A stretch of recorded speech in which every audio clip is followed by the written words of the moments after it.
자, 우리 지난주에 철로 역정 살펴보면서 신앙의 여정에서 우리 크리스찬과 믿음이 함께 대화를 나누고 또 특별히 믿음이 만났던 사람들을 살펴보았습니다. 믿음은 신앙의 여정을 걸어가면서 크리스찬이 만나지 못했던 사람들을 만나게 되는데, 그것이 첫 번째 세 부류의 사람들이었어요. 음란과 모세를 만나고요, 불만과 수치, 그리고 수다쟁이를 함께 만나게 됩니다.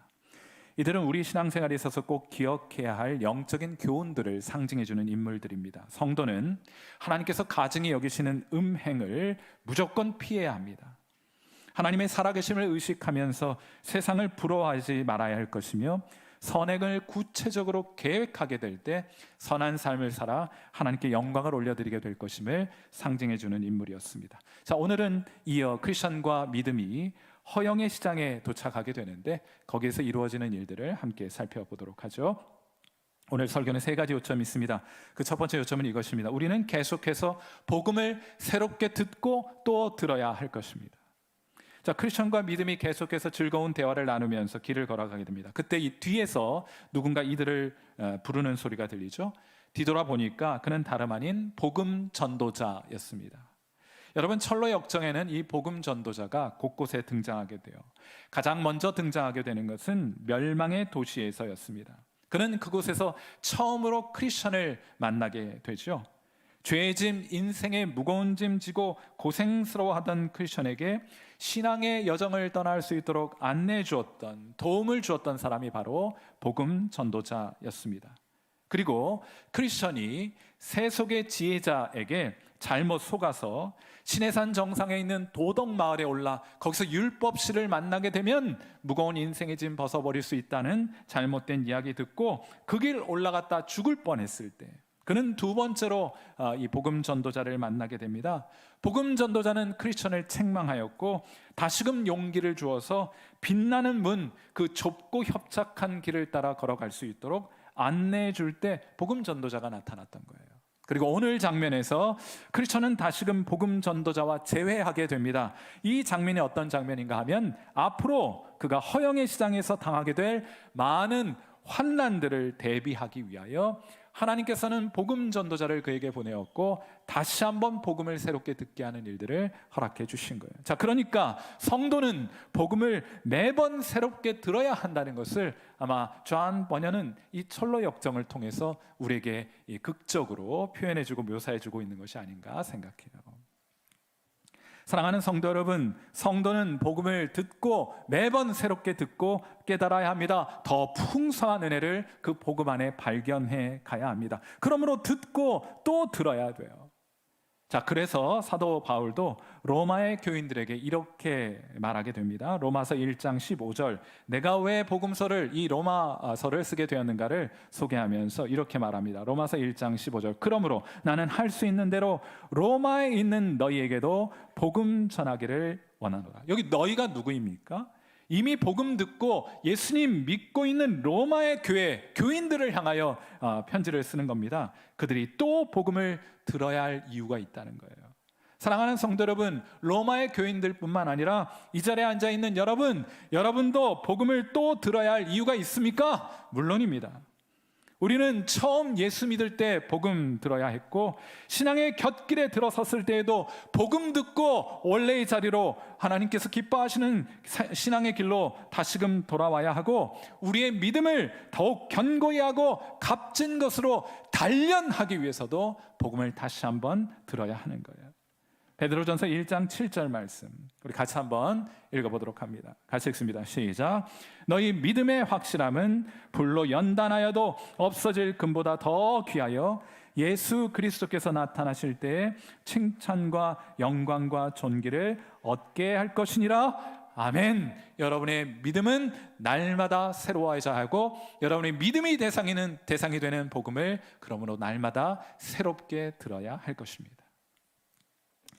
지난주 설교 마지막 요점이, 성도는 선행을 구체적으로 계획해야 된다. 그래야 그 선행을 실천하여 하나님께 영광을 올려드리는 삶을 살아갈 수 있게 될 것이라고 말씀드렸습니다. 그래서 저도 지난 주일 예배 드리고 저녁에 제주도에 좀 다녀왔습니다. 부모님 만나러 가면서 저도 한 가지 계획을 세우게 되었어요.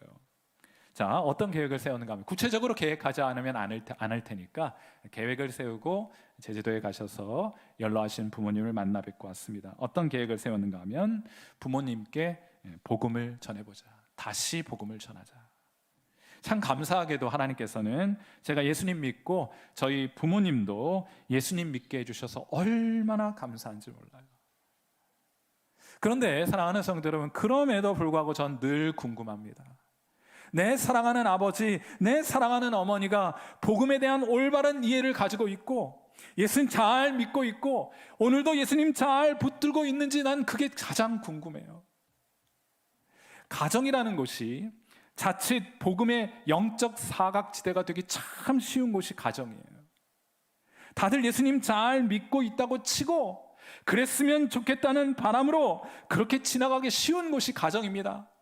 여러분의 아버지 어머니 예수님 잘 믿는 것이라고 치고 여러분의 남편과 아내가 예수님 잘 믿고 있다고 치고 여러분의 자녀들이 예수님 잘 믿다고 치고 그렇게 오늘을 지내기 쉬운 곳이 바로 가정이라는 거예요. 그래서 영적인 사각지대이기 쉽습니다. 여러분, 그런데 그렇게 하면 안 됩니다.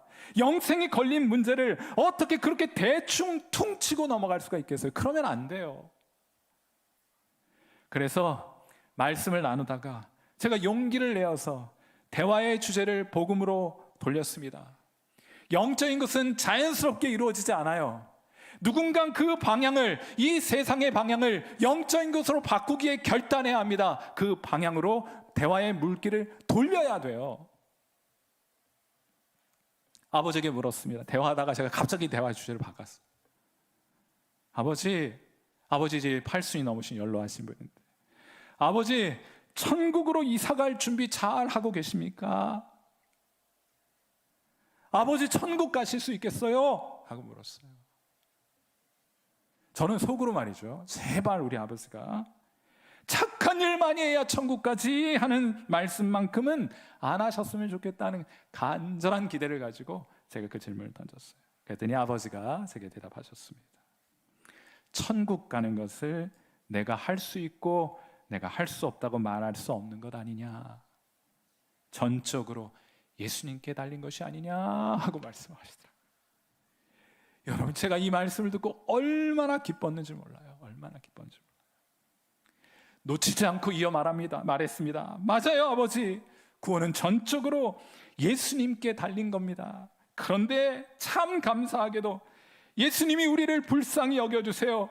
그래서 그분께 도움을 구하면 누구라도 구원 얻을 수 있게 해주세요. 저 천국의 문을 활짝 열어주시는 거예요 하고 말씀을 드리고 얼른 기회가 지나가기 전에 하나님 말씀 펼쳤습니다.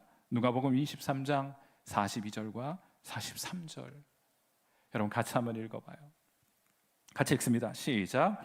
이르되 예수여 당신의 나라에 임하실 때에 나를 기억하소서 하니 예수께서 이르시되 내가 진실로 내게 이르노니 오늘 네가 나와 함께 낙원에 있으리라 하시니라. 아멘. 여러분, 십자가에 달린 강도가 또 옆에 달린 예수님을 향하여 그렇게 말한 것이죠. 주님 나라 임하실 때 절 좀 기억해 주세요. 십자가의 강도가, 여러분, 십자가에 달리기 전까지 할 일이 무엇입니까? 일평생 다른 사람에게 해끼치고 부모 가슴에 못 박았던 사람이 바로 십자가에 달린 강도의 모습 아닙니까? 그런데 그의 생의 마지막 순간에 십자가에서 그가 예수님 만나고 변화됩니다. 그분께 도움의 손길을 내밀게 된 거예요. 당신의 나라에 임하실 때 나를 기억하. 무슨 말이에요? 나를 기억해달란 말이에요. 절 좀 불쌍히 여겨주세요.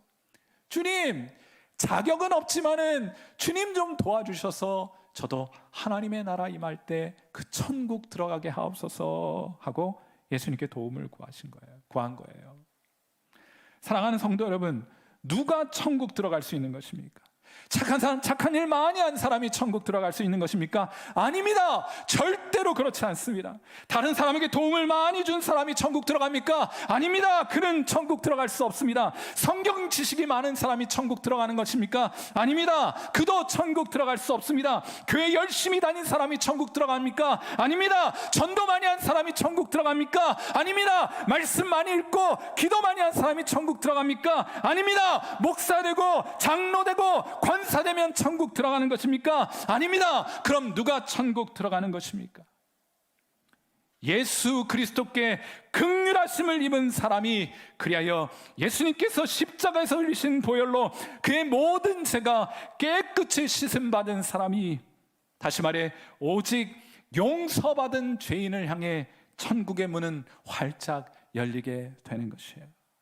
용서받은 죄인만이 천국에 들어갈 수 있습니다. 사랑하는 성도 여러분, 이것이 저와 여러분이 오늘도 다시 한번 들어야 될 복음이고, 이것이 여러분이 오늘 여러분이 사랑하는 사람들, 여러분의 부모님이며 여러분의 배우자며 여러분의 자녀며 여러분의 친구며 여러분의 직장 동료며 여러분의 이웃에 전해야 될 복음인 줄 믿습니다.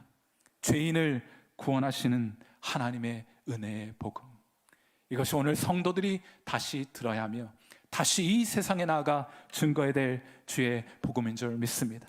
이 복음이 우리를 살게 해 줄 것입니다.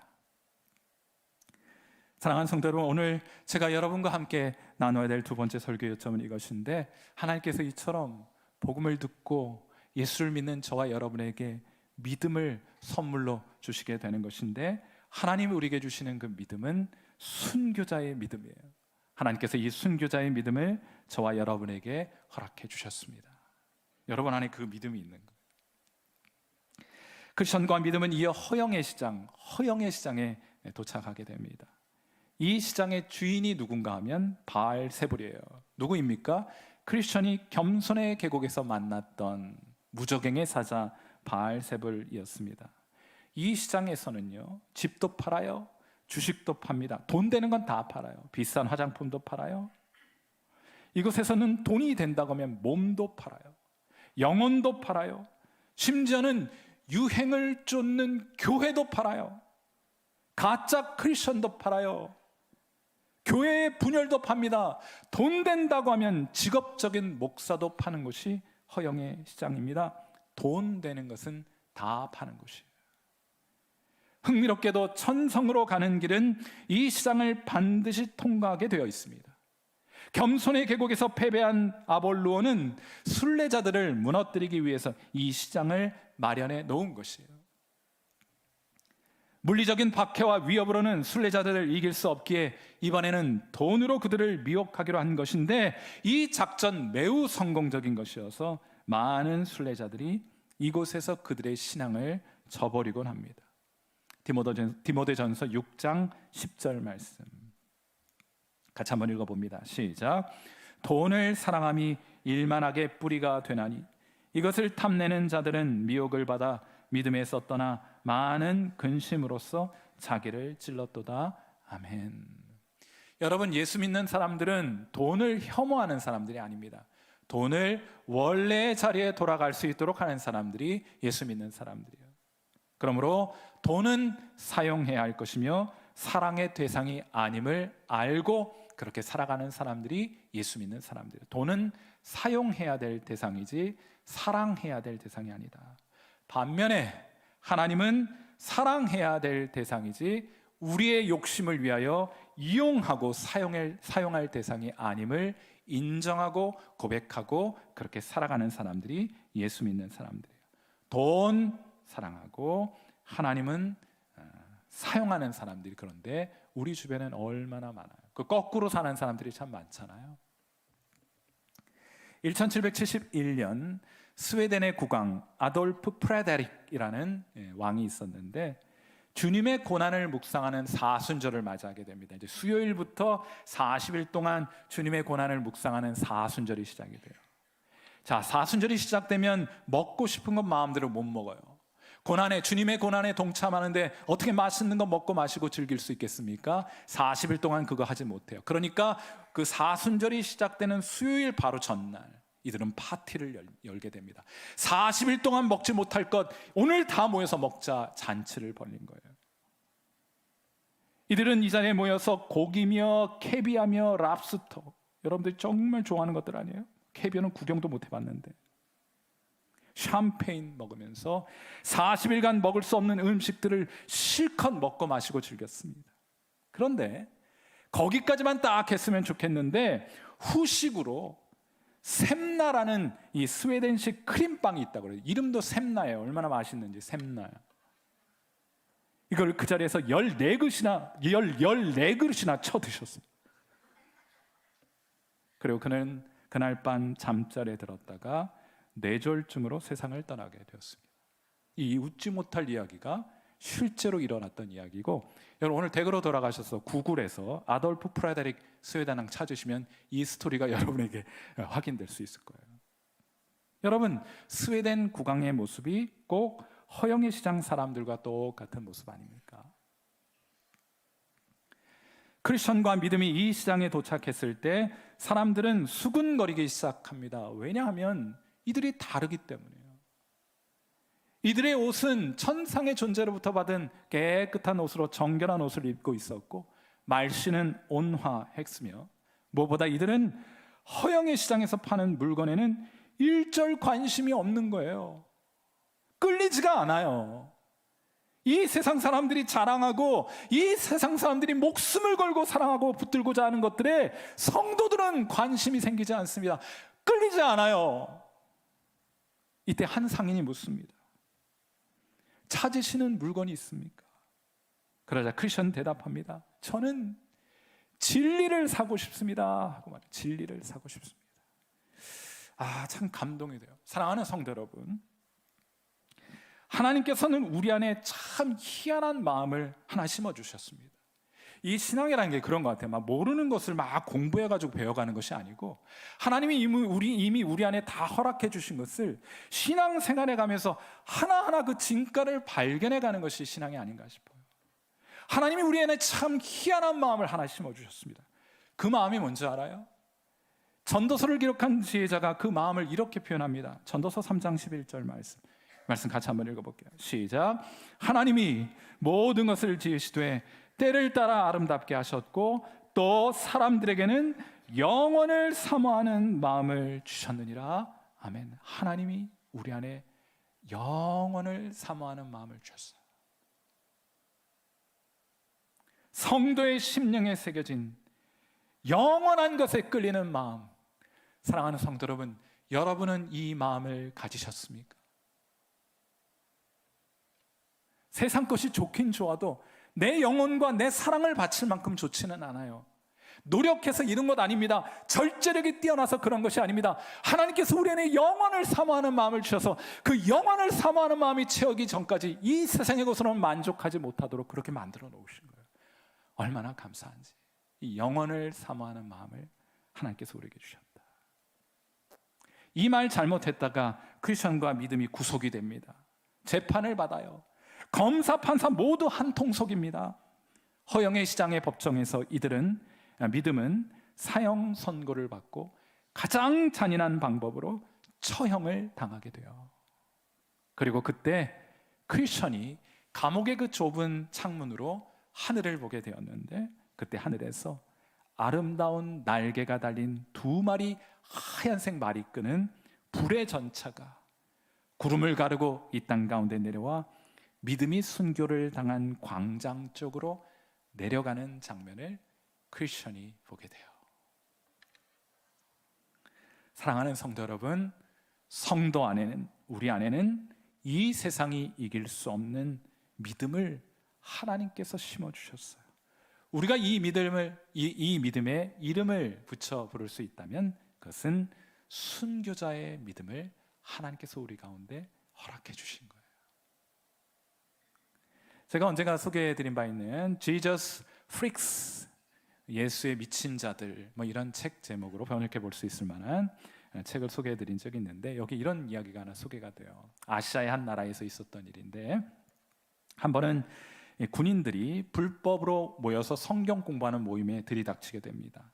이때 장교가 그들이 가지고 있는 성경책 한 권을 빼앗아 들어서는 땅바닥에 내동댕이 치게 되죠.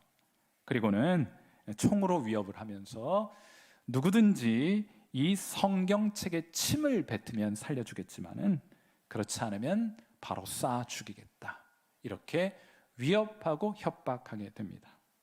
그리고는 한 남자에게 총으로 가리키면서 너 나와, 이렇게 한 거예요. 이 자리에 계신 여러분에게 나와, 이렇게 마음의 준비 단단히 하시고요. 그는 성경책에 있는 곳으로 나와 무릎을 꿇습니다. 아버지, 용서하여 주옵소서 하고 그는 성경책에 침을 탁 하고 뱉어요. 좋아, 이제 넌 나가도 좋아. 진짜 살려줍니다. 두 번째, 이번에 한 여인을 향해 소리칩니다. 이번에 너 나와. 이 여인이 눈물을 흘리면서 성경책 앞으로 나와요. 하지만 군인들의 명령을 거절할 수는 없었습니다. 그녀는 이전 남자가 뱉었던 것보다 조금 침을 툭 하고 뱉어요. 그것으로 충분했습니다. 이 장교는 그 소녀도 밖으로 나갈 수 있도록 허락해 주었어요. 그리고는 한 소녀를 지명해 부르게 되는데 이 소녀가 조용히 앞으로 걸어 나옵니다. 그녀는 주님의 사랑에 압도되어 성경책 앞에 무릎을 꿇고 자기 옷으로 그 뱉어진 침을 닦는 거예요. 그리고 기도합니다. 사람들이 하나님의 말씀에 대체 무슨 일을 하고 있는 거죠? 그러나 주님, 그들을 용서하여 주옵소서. 물론 그 장교는 그녀의 머리에 총을 겨누고 방아쇠를 당기게 됩니다. 아주 그냥 드라마틱하지 않은, 평범하지는 않겠지만 드라마틱하지 않은 그런 순교의 장면을 이 책에 담고 있는 거예요. 이 책의 저자는 이 이야기를 소개하는 이유를 그 서문에서 매우 분명하게 우리에게 제시합니다. 우리는 생명을 바치는 순교자로 부르심을 받지는 않았을지라도 우리 삶의 방식은 순교를 감수하는 것이어야 한다 하고 이 책의 서문에 이토록 많은 순교자의 이야기를 소개하는 이유를 말해주고 있는 거예요. 여러분, 겁먹지 말아요. 예수님 믿고 나 순교하면 그런 두려움 있는 사람은 순교의 자리에 나가지 않습니다. 걱정하지 않으셔도 괜찮아요. 예수님 믿으면 선교사 부르면 부르지 않습니다. 안심하세요. 걱정하지 마세요. 하기 싫은 것 억지로 끌어다가 하나님께서 시키시는 분 아닙니다. 이러다 나 신학교가 가지 마세요. 학점 잘 안 나옵니다. 목사 부르지 않습니다. 걱정하지 마세요. 그런 마음 가지고 있으면 하나님께서 여러분 그렇게 사용하지는 않으세요. 하나님 우리를 순교의 자리로, 목숨을 내놓아야 되는 순교의 자리로 우리를 부르지 않으실지는 모르지만은, 그러나 순교를 감수하는 삶의 방식으로 살아갈 수 있도록은 우리를 부르신 것이다. 자, 그렇다면은 이 세상의 방식을 향해, 돈이 최고이고 돈이면 뭐든지 다 할 수 있는 이 세상을 살아가면서 이 세상의 방식에 대해 여러분은 죽음을 선택할 수 있겠습니까? 삶의 방식을 얘기하는 거예요. 손해보지 않으려면 가족이며 교인들이며 친구들 배신하라고 하는 세상의 속삭임에 대해 여러분은 NO! 라고 말할 수 있겠습니까? 아니라고요? 저는 주변에 아니라고 다짐하고 그런 말씀하셨어도 부모가 남겨주는 유산 앞에 가족들 갈라지고 서로 원수가 되는 장면 너무 비일비재하게 일어나서 난 그런 말 믿지 않습니다. 이번만 부정한 방법으로 이득을 취하라고 하는 사탄의 속삭임에 대해 여러분 NO! 라고 말할 수 있겠습니까? 대신 단호히 주님과 함께하는 가난을 여러분은 선택하실 수 있겠습니까? 손해볼 수 있겠습니까? 순교는 아무나 하는 것이 아니고 아무나 해서도 안 되는 것이지만 순교적 삶은 누구라도 살아가야 하는 것이에요. 하나님이 우리 안에 심어주신 이 믿음은 순교자의 믿음입니다. 이 허영의 시장에서 그들이 파는 물건에 관심 기울이지 않고 저 영원한 것을 사모하는 마음으로, 진리를 사모하는 마음으로 살아가는 것이야말로 하나님께서 우리에게 허락해 주신 순교자의 믿음이 아닐까 하고, 여러분 안에 그러한 믿음이 있으니 그 믿음을 지켜 살아가는 귀한 성도 여러분 되시기를 오늘 이 아침 주님의 이름으로 축원해 드립니다. 오늘 설교의 마지막 요점은 이것이에요. 우리는 소망의 사람들입니다. 믿음이 순교를 했어요. 참 이게 이 전 번연이 굉장히 잘 글을 썼다고 생각이 드는 게, 제가 이제 제 수준에서 책을 읽으면서 많이 읽고 여러 차례 읽었거든요. 여러분도 꼭 한번 좀 읽어보시기를 바라요. 믿음이 이제 순교를 당하고 나서 크리스천이 기적적인 방법으로 그 감옥에서 나오게 되거든요. 그런데 그 믿음은 이제 크리스천 마음속에 장착된 채로 크리스천이 그 감옥문에서 나오게 되는 거예요.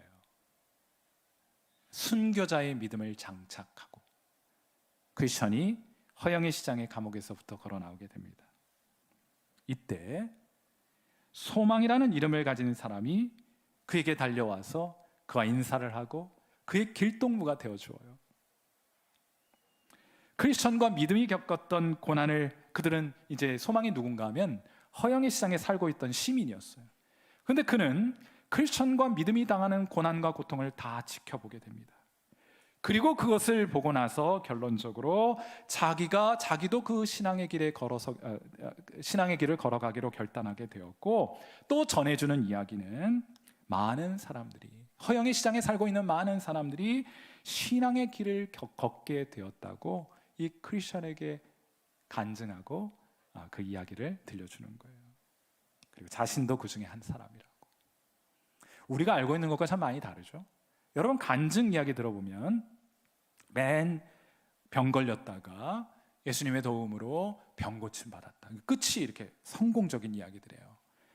사업 어렵다가 예수님의 도움으로 기적적인 방법으로 내가 다시 일어설 수 있게 되었다.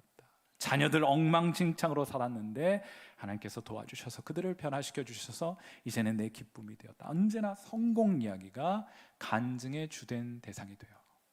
틀리진 않습니다. 하나님 살아계시고 그런 역사를 허락해 주시는 분이시고, 저는 목회자로서 여러분의 삶 속에 이런 하나님의 기적이 이루어지고 경험될 수 있게 되기를 간절히 바라고 있기 때문입니다. 그런데 말이에요, 그런데 사람들은, 여러분의 성공 이야기를 듣고 예수 믿는 사람들은 그리 많지 않습니다.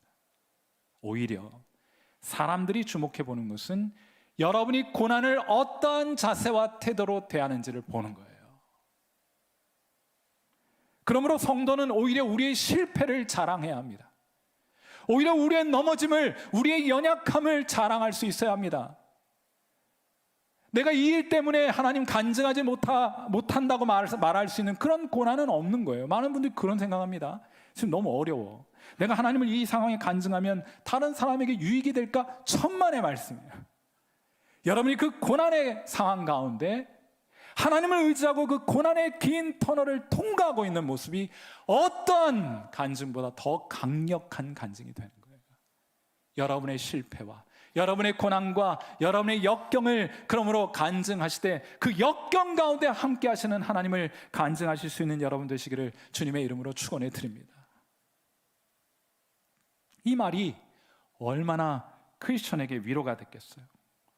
크리스천을 한번 생각해 보세요.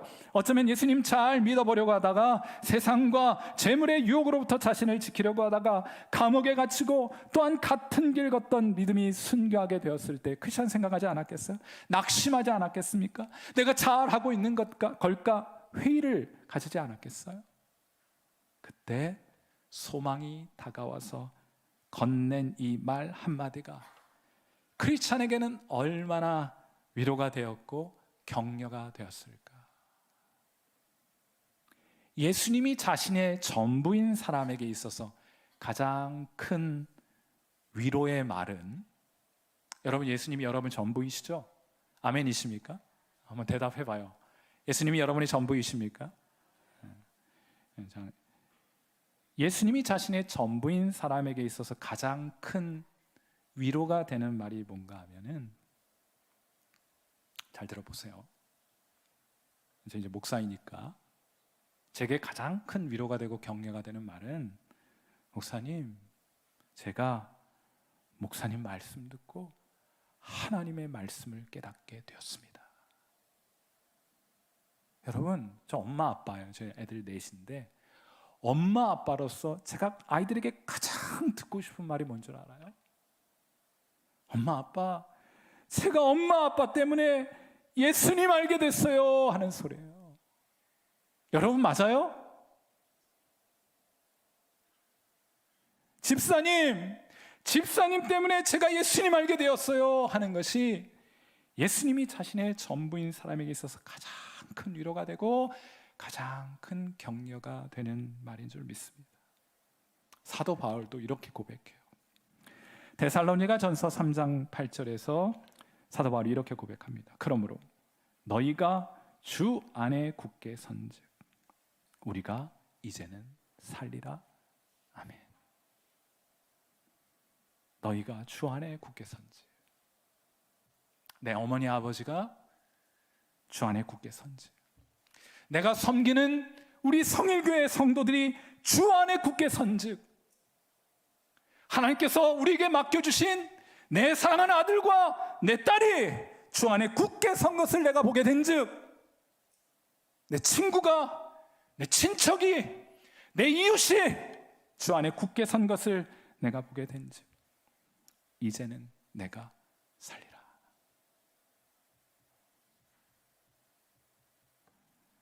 1957년 존 리터라는 심리학 교수가, 이 심리학과 다니는 사람들 좀 실험이 좀 괴팍한 실험이 많아요.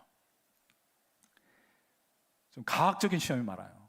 그러니까 유리병에다가 물을 가득히 담아놓고 거기 쥐를 빠뜨려 놓고요, 초시계를 들고 얘가 몇 분을 버티나를 측정합니다. 그런데 흥미롭게도 어떤 쥐는 60시간을 헤엄치면서 살아납니다. 그런데 어떤 쥐는 15분 만에 헤엄치기를, 살기를 포기해버려요. 도대체 무엇이 이러한 차이를 만들어냈을까? 연구팀은 다시 실험을 합니다.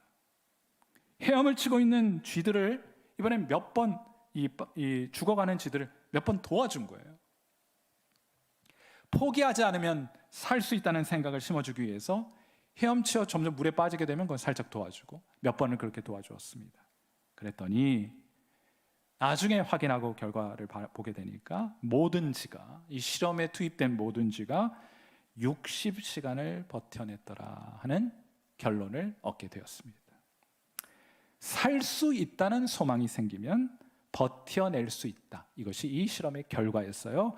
살 수 있다는 소망이 생기면 버텨낼 수 있다. 그런데 이러한 희망, 이러한 소망은 어디에서 오는 것입니까? 누군가의 도움과 격려로부터 오는 것이에요. 하나님께서는 우리가 이 험하고 기나긴 신앙의 여정을 계속해 걸어갈 수 있도록 우리 곁에 소망 씨들을 배치해 놓으셨어요. 여러분 곁에 앉아 있는 분들이 여러분, 하나님께서 보내주신 여러분의 소망이고, 여러분은 여러분 곁에 있는 그분께 소망으로 부르심을 받은 거예요. 그러므로 우리는 그리스도 안에 있는 소망을 가진 자이며 또한 소망을 상기시키는 자로 살아가도록 부르심을 받은 것입니다. 여러분, 이번 주 여러분 많은 사람들을 만나게 될 거예요. 여러분은 이번 주 누군가의 소망이 되어줄 수 있겠습니까? 그걸 계획하셔야 돼요. 그들에게 다가서셔야 합니다. 용기 내어서 말해 주어야 합니다. 영적인 것은 그냥 방치해 둔다고 생기는 것이 아니고 여러분 방향을 틀어야 영적인 방향이 생기게 되는 것이거든요.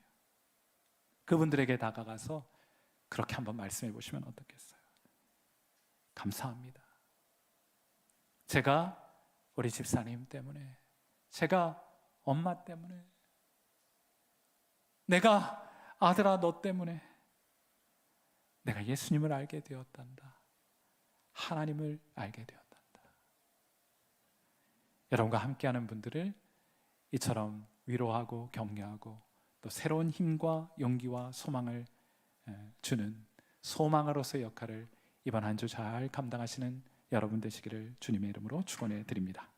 함께 기도하겠습니다.